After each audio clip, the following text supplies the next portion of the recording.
Hi, so I'm about to head to work, so I thought I would give an update about Out. I was reading it last night, and this book is so addicting. Like, I'm actually obsessed. Um, if you haven't read this centers around, I talked about it in my intermezzo review, but this book centers around a group of women that work at an overnight factory where they pack like lunch boxes pretty much, and one of them ends up murdering her husband, and they kind of like work together to cover up this murder. And it is insanely graphic. Like, it's very gore, which is not something that I would normally read. I'm actually not a fan of like horror movies or horror books. Like, I try to avoid them, but this isn't like insanely like disgustingly like graphic. But like, there was this bathtub scene that I keep thinking about, and it's so nasty. And I'm just like, I don't know how I got through it, but I did. And yeah, I really like this. It literally feels like I'm watching a movie, and I'm just so excited to continue reading this.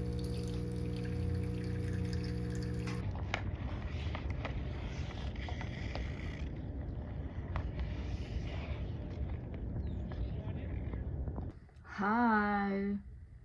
So, I've been reading Out the past like 15 minutes. I've spent most of the day rereading The Secret History, and I love it. Get it? This is just a perfect book. It's a perfect book. Anyway, so I just read a little bit of Out, and it's getting kind of crazy. It's getting a little crazy. The thing about this book is the author doesn't really like drop like crazy stuff on you. She kind of writes it casually, like Misako decided to be a part of our main character. Misako has decided to be in like a gang affiliated like business where she's gonna cut up bodies. You're like you gotta like read it again and be like, what? But yeah, this book is crazy, wild. Really enjoyed myself. I cannot stand Kinuko. Is that her name? Kinko? It's like Kuniko. Kuniko is so dumb. Like, she's kind of funny because she's like, I don't know, she just makes really dumb decisions, and she doesn't really think about the consequences of things, and she's in this like massive debt, and I understand that she has like a shopping addiction, and she's very selfish, and she just put them in like a pickle right now. She just irritates me. Like, I honestly wish they would just in this book, because she's just like causing so many problems for Misako and Yayu and the other girl, Yoshi, I think. I'm butchering these names left and right. My bad. But yeah, aside from that, super, super good. I think we're supposed to hate Kuniko because she just hasn't done anything right in this book at all since it started. But yeah, I'm gonna keep reading this, and hopefully the next time I update about this book, I'm finished.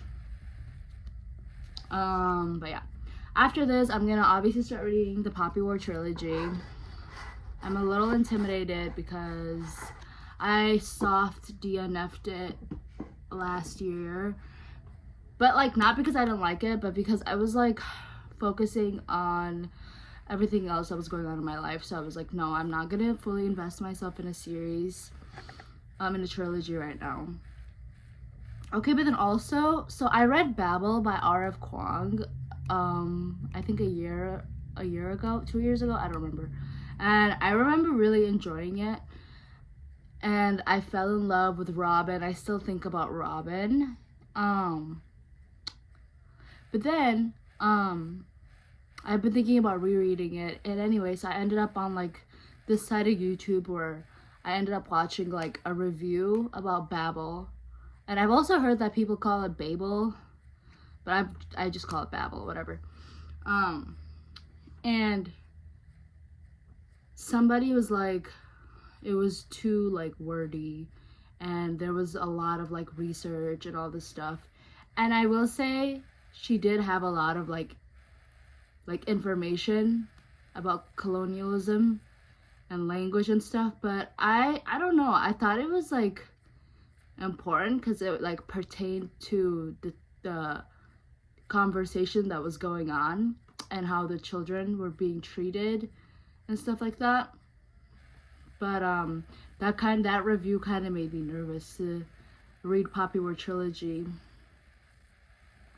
because I'm like, I don't want to read I was like really like doubting if I really liked Babel, which made me think like, will I not like the Poppy War Trilogy? I don't know. But then this reviewer also said her like favorite book series ever is the Poppy War Trilogy, but she was like, I did not like Babel. So maybe those two books are completely different. And it was meant for two different audiences. But yeah, we'll see how I feel about Poppy War Trilogy. I just feel so like foggy headed. Like I've taken so much NyQuil. I've been taking so much medicine. My ears, like it won't it's like I can barely hear out of there. But yeah. I really hope I feel better tomorrow, because I have work at noon. And then I work the day after, and then I'm off again. But I didn't do anything today. I just literally took a nap. I read The Secret History. But yeah. And then now it's like 7 p.m. Like, what did I do? Oh, I made French fries too. I was craving French fries, and I was like, I don't want to order, because why would I spend money on like DoorDash when I have potatoes and I have an air fryer? I just have to cut it up and throw it in there, and it was really good. The secret is to dry the potatoes. Like, you know how you like peel the potato skin, you cut it up and then you wash it. You can't just throw it in the air fryer. You have to let it dry. I'm not gonna lie to you, I was feeling really lazy and I did not wash the potatoes, because like, remember, I'm also sick. So I literally just like peeled the potato and I cut it up and I threw it in the air fryer, and I was like, well, here we go. So I was like, I don't have the patience today to wait to wash it and wait for it. I will next time though, okay?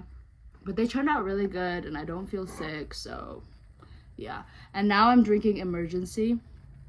This is the raspberry flavor, and I also added some a lime packet. It's okay. My favorite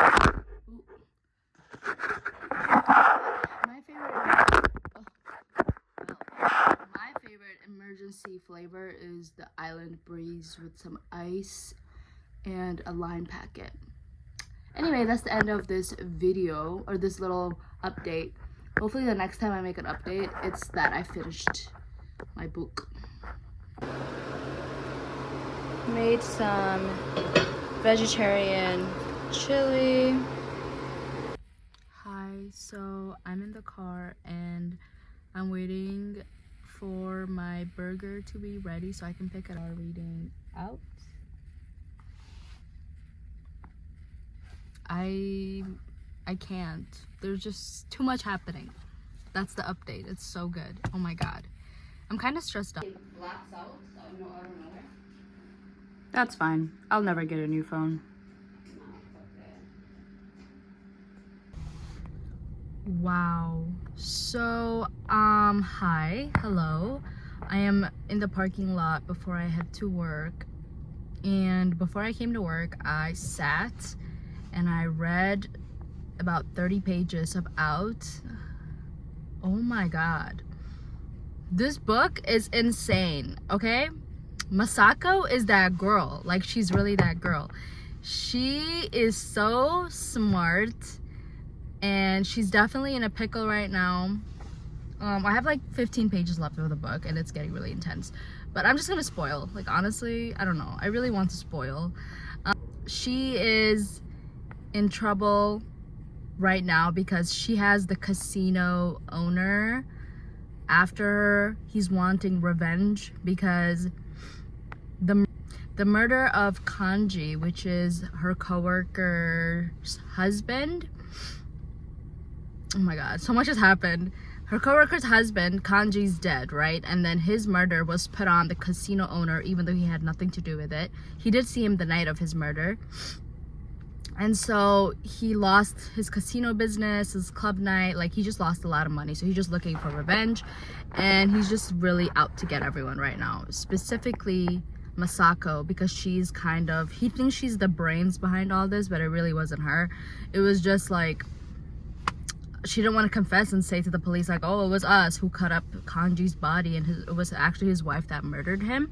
So he's just really pissed off, and he's a nasty man. He honestly gets turned on when he is about to like murder someone that doesn't resist. Like, he's like effed in the head. Like, it's really weird.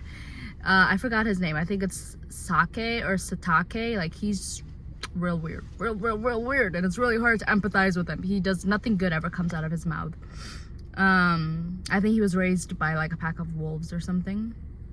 But anyway, so now the part that I had to stop at because I had to come to work is he just got a hold of Masako at her job, at the factory job, and he just put her, like, she's unconscious right now. So I don't know, he's probably gonna torture her or kill her, and I really hope she gets out of this. Like, she's definitely not a saint, trust me. She definitely has her own problems, and she's definitely has done some terrible things, but the writer wrote her so well that I just want her to like get out and like travel the world, because that's honestly what she deserves. Because what Masako is feeling is very like universal. Like, she's feeling very lonely. She said she just wants to feel free. She feels a lot of hopelessness, which is why she even in the beginning decided to help her coworker cover up the murder of her husband. Because she's been like, throughout the book, she's been asking herself like, why did I do this? And she came to the conclusion is because she didn't want to live. She didn't know why she was there. Like, her son is like, hasn't talked to her in like the longest time ever, even though he lives with her. He's doing like the silence treatment with her. Girl, I don't know what's wrong with him. And then her husband, he just wants to be alone. They have their own separate rooms. Like, it's so sad. Like, I feel so bad for her. I mean, it doesn't justify the terrible things that she's, you know, done, like cutting up people's bodies and getting into the business, but at the same time, I feel for her. And you could tell she's like deep down, she's like not even deep down, she's like a good person, because the person that also works with her, Yoshi, who takes care of her, she's like the widow, and she takes care of her mother-in-law. That's the word I'm looking for. She's like bedridden, so she's like helping her. So her name is Yoshi, and Yoshi and Masako work together at the lunchbox factory. And you can tell that Masako is a good person, because at one point Yoshi lost all her money because her daughter ran off with it, and she's just like, I can give you the money. I'll give you $1 million and you don't have to pay me. And I'm like, oh my god, she's such a good person. I can't. But yeah, love her. And she's so smart too. Like, girl, okay. And then another thing, oh my god, I can't. There's just so much to unfold with this book. It's so freaking good. I kind of feel like I need to own my own copy. But I don't know if this is the type of book that I want to reread, because it's pretty dark. It's pretty dark. It's like insane. What was I gonna say? I lost my train of thought. Oh yeah, so I forgot his name. Kazu. There's a character in that book named Kazu. He also works at the lunchbox factory with Masako and the women. And he's like half Japanese, half Brazilian, so they call them like half-bloods.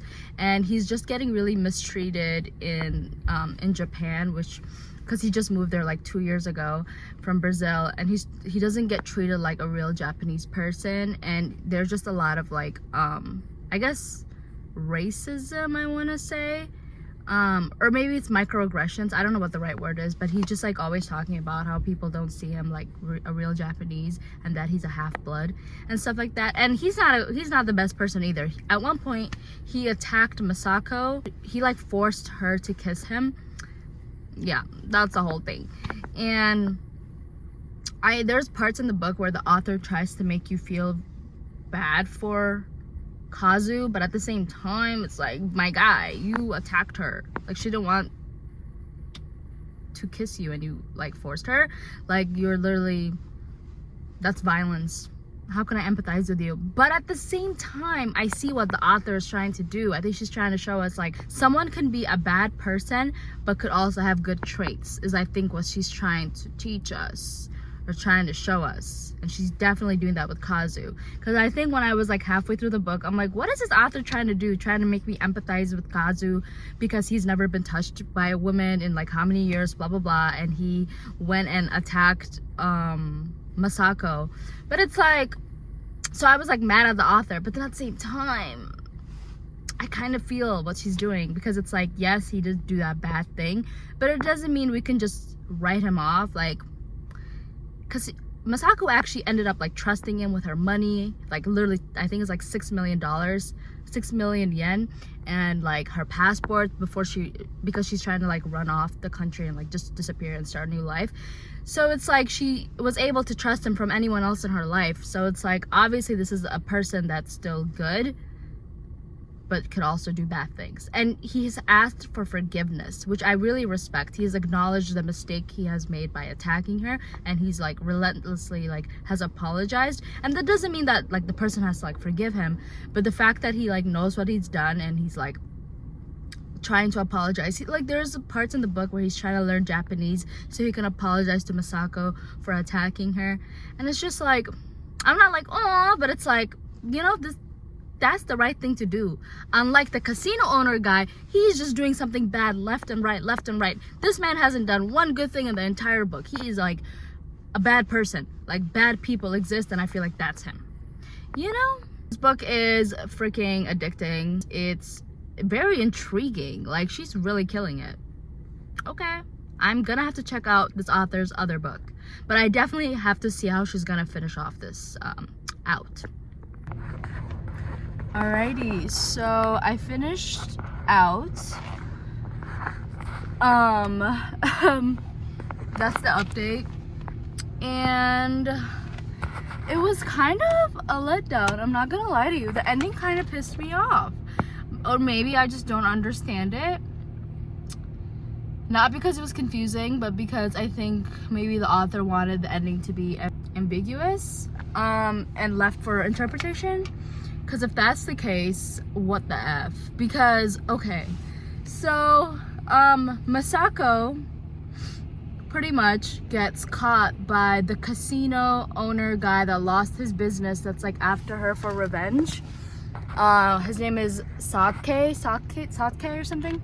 And, he catches her, he takes her to like an abandoned warehouse, and he words her. I don't know if I'm allowed to say that, so. And abuses the F out of her.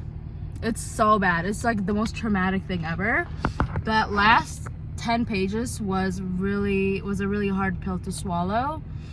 And then after that horrible torture, she gets like a slice of him. She like cuts him with, she had like a knife or like a scalpel or something. She like, punctures an artery on his cheek, and he pretty much dies. But before he dies, she's completely empathizing with him, and after he dies, the last page of the book, this girl is like, oh, I didn't realize that he was so similar to me. I wish I could just get one last look at him.